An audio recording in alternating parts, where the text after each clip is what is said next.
Hello दोस्तों, welcome to my channel हर हर महादेव। आज हम सुनेंगे 16 सोमवार व्रत कथा। एक बार शिव जी और माता पार्वती मृत्यु लोक पर घूम रहे थे। घूमते घूमते वो विदर्भ देश के अमरावती नामक नगर में आए। उस नगर में एक सुंदर शिव मंदिर था, इसलिए महादेव जी पार्वती जी के साथ वहाँ रहने लग गए। एक दिन बातों बातों में पार्वती जी ने शिव जी को चौसर खेलने को कहा। शिव जी राजी हो गए और चौसर खेलने लग गए। उसी समय मंदिर का पुजारी दैनिक आरती के लिए आया। पार्वती जी ने पुजारी से पूछा, बताओ हम दोनों में चौसर कौन जीतेगा। वो पुजारी भगवान शिव का भक्त था और उसके मुंह से तुरंत निकल पड़ा, महादेव ही जीतेंगे। परंतु चौसर का खेल खत्म होने पर पार्वती जी जीत गए और शिव जी हार गए। पार्वती जी ने क्रोधित होकर उस पुजारी को कोढ़ी होने का श्राप दे दिया और वह पुजारी कोढ़ हो गया। काफी समय तक वो कोढ़ से पीड़ित रहा। एक दिन एक अप्सरा उस मंदिर में शिव जी की आराधना के लिए आई और उसने उस पुजारी के कोढ़ को देखा। अप्सरा ने पुजारी के कोढ़ होने का कारण पूछा तो उसने सारी घटना उसे सुना दी। अप्सरा ने पुजारी जी को कहा, तुम्हें इस कोढ़ से मुक्ति पाने के लिए 16 सोमवार व्रत करना चाहिए। पुजारी जी ने व्रत करने की विधि पूछी।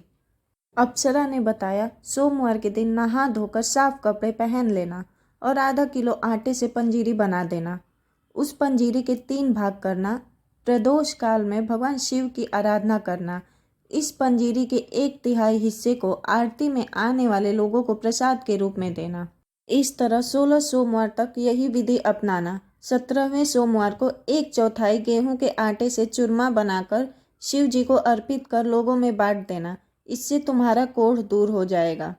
इस तरह 16 सोमवार व्रत करने से पुजारी के कोढ़ दूर हो गया और वो खुशी खुशी रहने लगे। एक दिन शिव जी और पार्वती जी दोबारा उस मंदिर में लौटे और उस पुजारी को स्वस्थ देखा।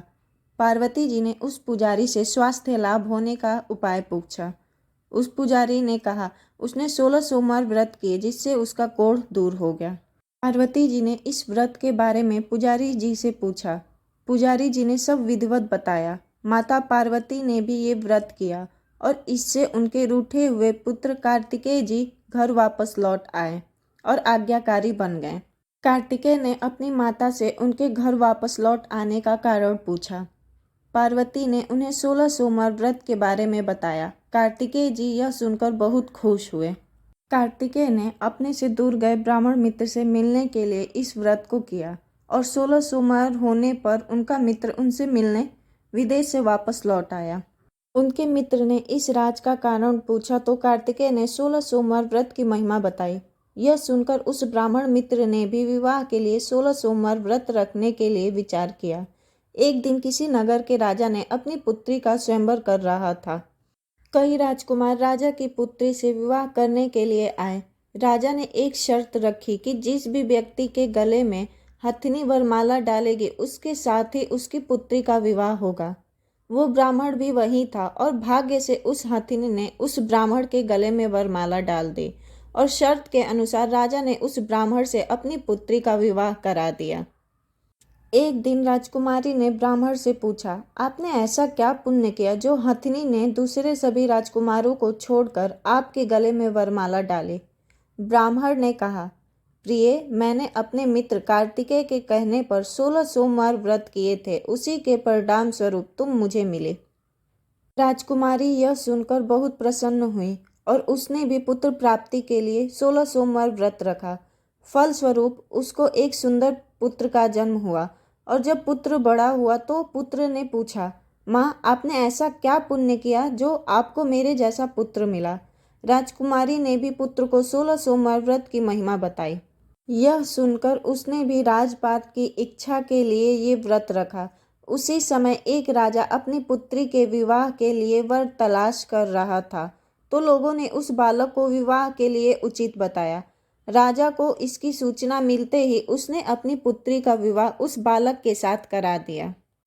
कुछ सालों बाद जब राजा की मृत्यु हुई तो वो राजा बन गया क्योंकि उस राजा के कोई पुत्र नहीं था।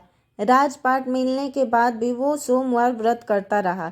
एक दिन 17वें सोमवार व्रत पर उसकी पत्नी को भी पूजा के लिए शिव मंदिर आने को कहा, लेकिन उसने खुद आने के बजाय दासी को भेज दिया। ब्राह्मण पुत्र के पूजा खत्म होने के बाद आकाशवाणी हुई, तुम अपनी पत्नी को अपनी महल से दूर रखो, वरना तुम्हारा विनाश हो जाएगा। उस ब्राह्मण पुत्र ने रानी को महल से बाहर निकाल दिया। वो राजकुमारी भूखी प्यासी एक अनजान नगर में आई। वहां पर एक बूढ़ी औरत धागा बेचने बाजार जा रही थी। जैसे ही उसने राजकुमारी को देखा तो उसने उसकी मदद करते हुए उसके साथ व्यापार में मदद करने को कहा। राजकुमारी ने जैसे ही पोटली अपने सिर पर रखी, कुछ दूरी पर चलने के बाद एक तूफान आया और वह पोटली उड़ गई। वो बूढ़ी औरत राजकुमारी को मनहूस मानते हुए चले जाने को कहा। उसके बाद वो एक तेली के घर पहुंची। उसके वहां पहुंचते ही सारे तेल के घड़े फूट गए और तेल बहने लग गया। उस तेली ने भी उसे मनहूस मानकर उसको वहां से भगा दिया।